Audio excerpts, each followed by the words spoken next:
Ever feel like you're stuck in a never-ending competition? Maybe with a sibling? It's a vibe that hits home in the legendary tale of Jacob and Esau.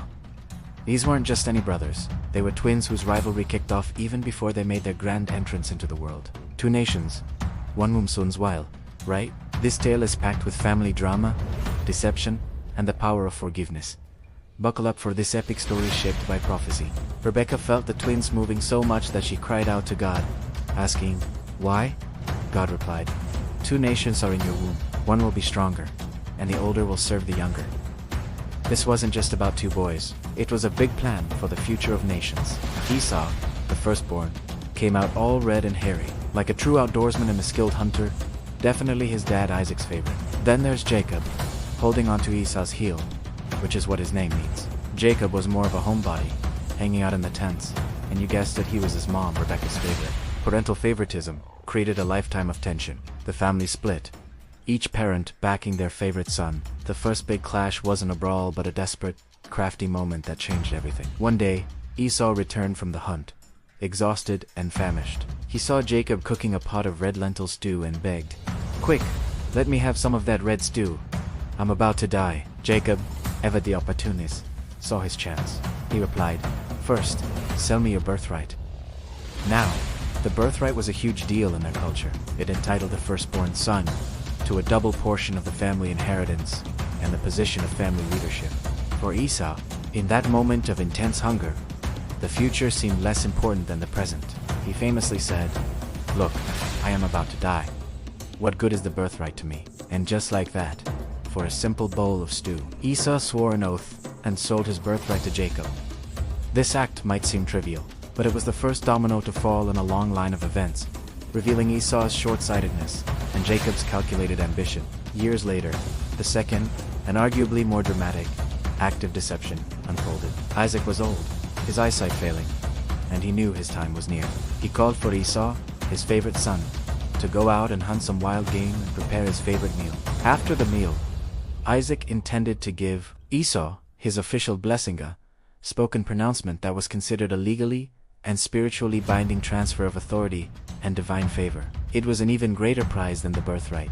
But Rebekah overheard this conversation. Her favoritism for Jacob kicked into high gear. She devised a plan, a risky and elaborate scheme to steal the blessing for her chosen son.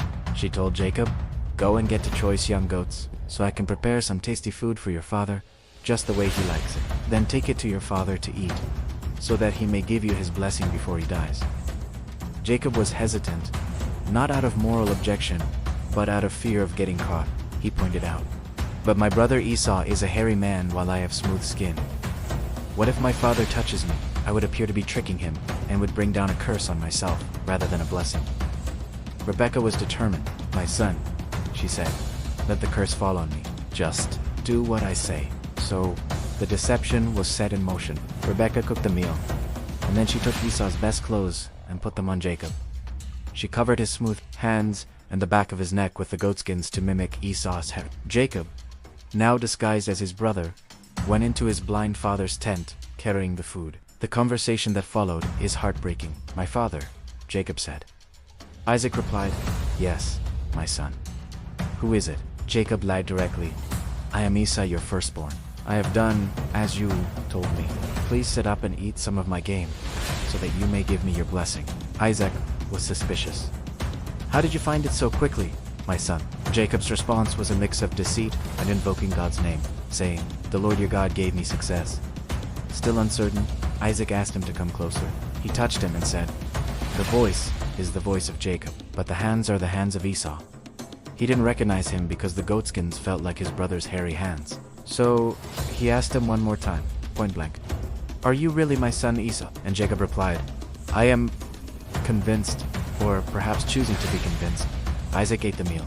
"Turn aside, come here, my son, and kiss me." As Jacob leaned in, Isaac smelled the scent of Esau's clothes, the smell of the open field, and he finally gave the blessing. "May you have blessings from heaven and earth, lots of grain and wine. Nations will serve you, and your brothers will honor you." Then Esau returned from his hunt. He prepared the food and brought it to Isaac, hoping for a blessing. Isaac, confused, asked, "Who hunted this?"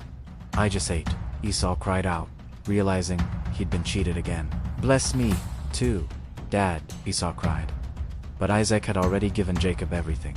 Esau's plea felt like a curse predicting a hard life, always struggling under his brother. It was so sad. The betrayal was complete. Esau's grief turned into a burning hatred. He vowed to himself, "The days of mourning for my father are near. Then I will kill my brother Jacob." Rebekah learned of his plan and, fearing for Jacob's life, sent him away to her brother Laban's house in a distant land. She told him to stay there for a little while, until his brother's anger subsided. What was meant to be a short trip would turn into 20 long years of exile for Jacob. This is a critical turning point. Jacob, the deceiver, is now the one on the run. He leaves his home with nothing but the clothes on his back and the stolen blessing. It's during this journey that he has a profound encounter with God. Alone and sleeping in the open, with a stone for a pillow, he dreams of a stairway, a ladder reaching from earth to heaven, with angels ascending and descending on it. And there, at the top, stood the Lord, who renewed the covenant promise he had made to Abraham and Isaac. He told Jacob, "I am with you, and will watch over you wherever you go, and I will bring you back to this land. I will not leave you until I have done what I have promised you." This dream at Bethel was transformative. Jacob woke up in awe and realized that God was with him, even in his brokenness and exile. He wasn't just the God of his father, he was Jacob's God, too. This encounter began a long, slow process of change in Jacob's character. The supplanter was beginning to be shaped by God. The next 20 years were not easy. Jacob, the master of deception, found his match in his uncle Laban, who tricked him repeatedly. He worked for 7 years to marry Laban's daughter Rachel, Wame Lobed only to be tricked into marrying her older sister, Leah first. He then had to work another 7 years for Rachel. Over the 2 decades, Jacob learned what it felt like to be on the receiving end of deceit. It was a hard but necessary school of character, humbling him and teaching him reliance on God rather than his own cunning. Finally, after 20 years, God told Jacob it was time to return home. But this meant facing the one person he feared most, his brother Esau. The memory of Esau's murderous rage was still fresh.